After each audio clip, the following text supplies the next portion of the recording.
Hello guys, welcome back to my YouTube channel. तो आज हम एक्सप्लेन करने वाले हैं the old man and the sea, जिसे अर्नेस्ट हेमिंग्वे ने लिखा, जिनका जन्म ओक पार्क इलिनॉइस में 1899 को हुआ। उनका डेथ सुसाइड करने की वजह से 1961 में केचम इडाहो में हुआ। तो यह स्टोरी स्टार्ट होती है क्यूबा के हवाना के कोस्ट से, जहां एक बूढ़ा फिशरमैन सेंटियागो रहता है, जिसकी वाइफ का डेथ हो जाता है और वह बूढ़ा आदमी 84 दिनों से एक भी मछली नहीं पकड़ पाया। यह बात इसके लिए बहुत ही बदनामी की बात थी उसके फिशरमैन कम्युनिटी में।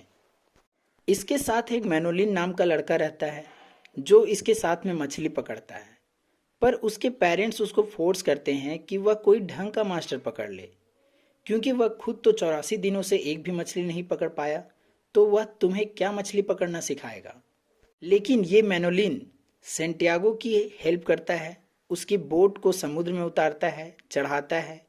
मैनोलिन भले सेंटियागो के साथ मछली पकड़ने नहीं जाता, पर फिर भी वह सेंटियागो की मदद करता है, उसकी केयर करता है, उसका ध्यान रखता है।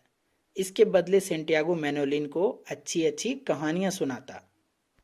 एक दिन की बात है, सेंटियागो अपनी बोट को गोल्फ ऑफ मैक्सिको की तरफ ले जाता है और वह मछली पकड़ने के लिए कांटा को लगाकर मछली पकड़ने की कोशिश कर रहा है। एक तरह से हम कह सकते हैं कि वह अपने लक को आजमा रहा था कि उसे कहीं भी एक मछली मिल जाए। फाइनली उसने एक 10 पाउंड की टूना मछली को पकड़ा और वह सोचने लगा कि आज इसी मछली को खाएंगे। कुछ ही देर में उसकी रस्सी में एक झटका सा आया। ऐसा लगा जैसे उसकी हुक में एक बड़ी सी मार्लिन मछली फंसी। मार्लिन एक बहुत ही बड़ी मछली है और ज्यादा बड़ी होने के कारण सेंटियागो उसे खींच नहीं पा रहा था, बल्कि वह मछली ही उसकी बोट को ठेल रही थी। सेंटियागो को उस मछली पर दया आ रही थी, पर फिर भी वह निश्चय कर लिया था कि वह उस मछली को मारेगा और वह अपने सारे कांटों को कट कर दिया।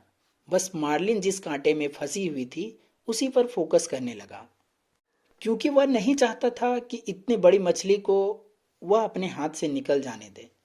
अब रात भी खत्म हो जाती है, अगले दिन फिर सूरज निकल आता है।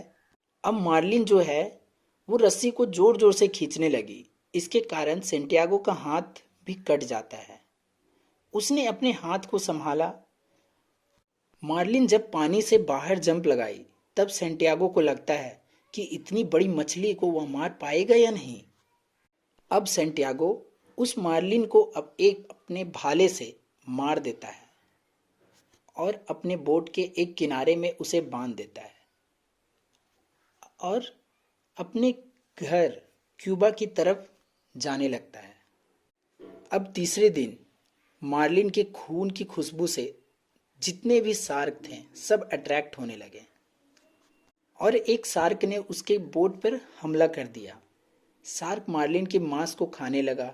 सेंटियागो ने उस शार्क को मार दिया, लेकिन जब वह फिर आगे बढ़ा तो वहां और भी शार्क आ गई और सब मार्लिन के मांस को खाने लगी। सेंटियागो किसी भी तरह किनारे तक पहुंचा जहां सब कोई सो रहे थे। उसने मार्लिन के बचे हुए हिस्से को खींचते हुए किनारे में लाया और वापस आकर अपनी झोपड़ी में सो गया। अब दूसरे दिन मैनोलिन वहां उसके पास आया। उसने सेंटियागो को देखकर बहुत खुशी मनाई। वह बहुत खुश हुआ, लेकिन अब उसने सेंटियागो के कटे हुए हाथ को देखा तो वो बहुत ही इमोशनल हो गया और रोने लगा। वह सेंटियागो के लिए कॉफी और नाश्ता लाया था। अब जिस जगह में मार्लिन मछली के कुछ बचे हुए हिस्से बचे हुए थे, वहां पे फिशरमैन्स, जितने भी वहां पे फिशरमैन्स थे, उनका क्राउड इकट्ठा हो गया उस मार्लिन का स्केलेटन को देखने के लिए। सब कोई उसे शार्क समझ रहे थे, लेकिन वह शार्क नहीं था, वह एक मार्लिन मछली थी। लास्ट में मैनोलिन सेंटियागो से कहता है उसके पेरेंट्स चाहे कुछ भी कहे, वह उनके साथ फिशिंग करने आएगा। और अब सेंटियागो फिर अपने झोपड़ी में सो गया और अपने उसी लायंस के सपनों में फिर से खो जाता है। तो अब यह वीडियो यहीं पे समाप्त होता है। आई होप आपको ये वीडियो समझ आया हो, पसंद आया हो। इस वीडियो का नोट्स आपको डिस्क्रिप्शन में मिल जाएगा। And thanks for watching this video. If you like this video, click the subscribe button and like my video. Thanks for watching.